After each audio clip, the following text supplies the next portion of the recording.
दिसंबर की सर्द रात थी। चारों तरफ घना कोहरा छाया हुआ था और चकिया गांव में हर तरफ सन्नाटा पसरा हुआ था। लेकिन इस सबसे बेफिक्र शंभू नशे में धुत एक कोने में पड़ा हुआ था।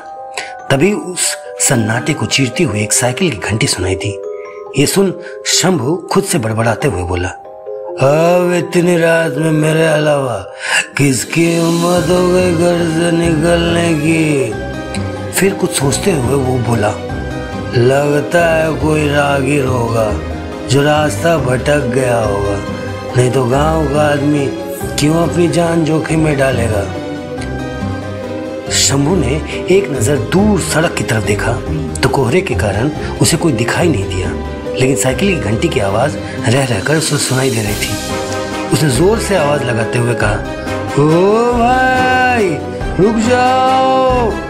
मगर वो साइकिल वाला अपनी धुन में मग्न चलता जा रहा था। उसने हाथ में टॉर्च पकड़ी हुई थी, जिसकी रोशनी में वो धीमे धीमे आगे बढ़ रहा था और देखते ही देखते वो उस कच्चे रास्ते की तरफ बढ़ चला जिस पर चलने की हिम्मत चकिया गांव के किसी भी इंसान की नहीं थी, क्योंकि उसी रास्ते पे था वो खौफनाक बरगद का पेड़। शंभू समझ गया कि इस आदमी ने गलत रास्ता चुन लिया। वह हैरान परेशान सा चिल्लाते हुए बोला, ए भाई उस रास्ते पे मत जाओ, उधर खतरा है। लेकिन वो साइकिल सवार तेजी से आगे बढ़ता हुआ चला गया। डर के कारण शंभू का नशा उतर चुका था। वो जैसे तैसे अपनी जगह से उठा और उस आदमी को रोकने के लिए लड़खड़ाते हुए आगे बढ़ चला। डर से शंभू की भी हालत खराब हो रही थी। इधर जैसे ही वो राहगीर उस कच्चे रास्ते पे कुछ आगे बढ़ा, उसने साइकिल की रफ्तार बढ़ा दी। लेकिन कुछ कदम आगे बढ़ते ही अचानक साइकिल की चेन उतर गई। वो तुरंत ही साइकिल को स्टैंड पे लगाकर चेन चढ़ाने लगा। तभी उस आदमी को कुछ आहट सुनाई दी, जैसे कि कोई उसकी तरफ धीमे कदमों से बढ़ रहा हो। उस आदमी की सिट्टी पिट्टी गुम हो गई। अचानक कोहरा थोड़ा थोड़ा छटने सा लगा और उसने खुद को उस बरगद के पेड़ के सामने पाया। इस बरगद के पेड़ के रहस्य के बारे में शायद उस आदमी को भी कोई अंदेशा नहीं था, इसलिए उसने इस रास्ते पर किसी तरह उस आदमी ने साइकिल की चेन चढ़ाई और जैसे ही जल्दबाजी में वो थोड़ा आगे बढ़ा, तभी उसके कानों में एकदम से मीठी आवाज गूंजी, कहाँ जा रहे हो। उस आवाज को सुनकर राहगीर एकदम ठिठक सा गया और साइकिल की ब्रेक दबा दी।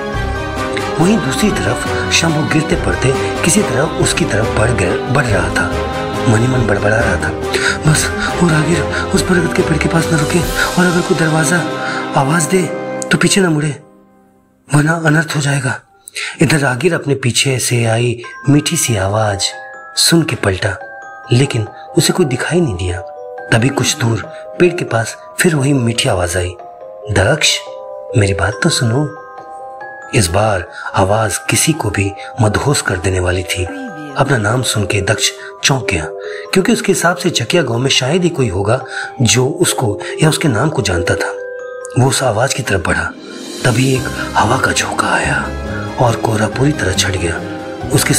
उसने के सामने का नजारा, आदमी की आंखें खुली की खुली रह गई, मानो उसने कोई अप्सरा देख ली हो।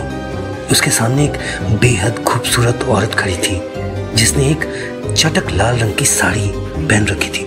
उसके लंबे घने काले बाल कमर तक लहरा रहे थे।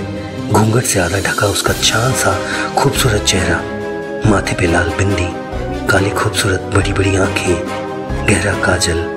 तभी उस औरत ने बड़ी मीठी आवाज में कहा, दक्ष देखो ना, जाने कैसे मेरी साड़ी का हिस्सा इस पेड़ के धागों में फंस गया, क्या तुम उसे निकाल दोगे।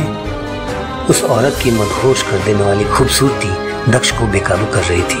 वो उस औरत के काफी करीब आ गया और धीमे से उसकी साड़ी के उन धागों को छुड़ाने लगा। उसके इतने करीब होने के कारण दक्ष की धड़कन तेज हो रही थी। साड़ी छुड़ाते हुए ही उस औरत का पैर हल्का लड़खड़ा गया। वो औरत गिरने को ही कि तभी दक्ष ने मौके का फायदा उठाते हुए उसे अपनी बाहों में संभाल लिया। दक्ष के हाथ उसकी कमर को स्पर्श कर रहे थे। उसकी धड़कन और तेज हो चुकी थी। तुरंत ही दक्ष ने उसकी साड़ी के धागों को आजाद कर दिया। वो औरत दक्ष के एकदम करीब आते हुए बड़ी मदहोश कर देने वाली आवाज में बोली, इस बंधन से आजाद करने के लिए बहुत बहुत शुक्रिया। दक्ष की नीयत में खोट आ चुका था। अंधेरे का फायदा उठाते हुए उसने एक झटके में उस औरत को एक बार फिर अपनी बाहों में जकड़ लिया। वो औरत हल्के से मुस्कुराते हुए बोली दक्ष के कानों के पास, बड़े शैतान हो तुम तो। दक्ष भी गहरी सांस भरते हुए बोला, अपना पल्लू हटाओ, मुझे तुम्हारे इस चांद के चेहरे को देखना है। वो औरत अपनी बड़ी लुभावनी आवाज में बोली, मेरी साड़ी को तो तुमने पेड़ से आजाद करा ही दिया, अब खुद ही मेरा पल्लू हटाकर मेरे चेहरे को भी आजाद कर दूं। वो पल्लू हटाने के लिए उस औरत के करीब बढ़ा, लेकिन जैसे ही उसने पल्लू हटाया उस औरत का चेहरा देख दक्ष के होश उड़ गए। उस औरत का चेहरा आधा जला हुआ था, जो बहुत ही खौफनाक लग रहा था। दक्ष का पूरा शरीर थर थर कांपने लगा। वह एकदम से उस औरत के मुंह पास से बाहर आ गया, लेकिन अब बहुत देर हो चुकी थी। उस औरत ने रहस्यमयी नजरों से दक्ष की तरफ देखा, फिर वो जोर जोर से हंसने लगी। इधर शंभू, जो दक्ष को सतर्क करने के लिए उसकी तरफ बढ़ रहा था, दिल दहला देने वाली हंसी सुन के अपनी जगह पे रुक गया।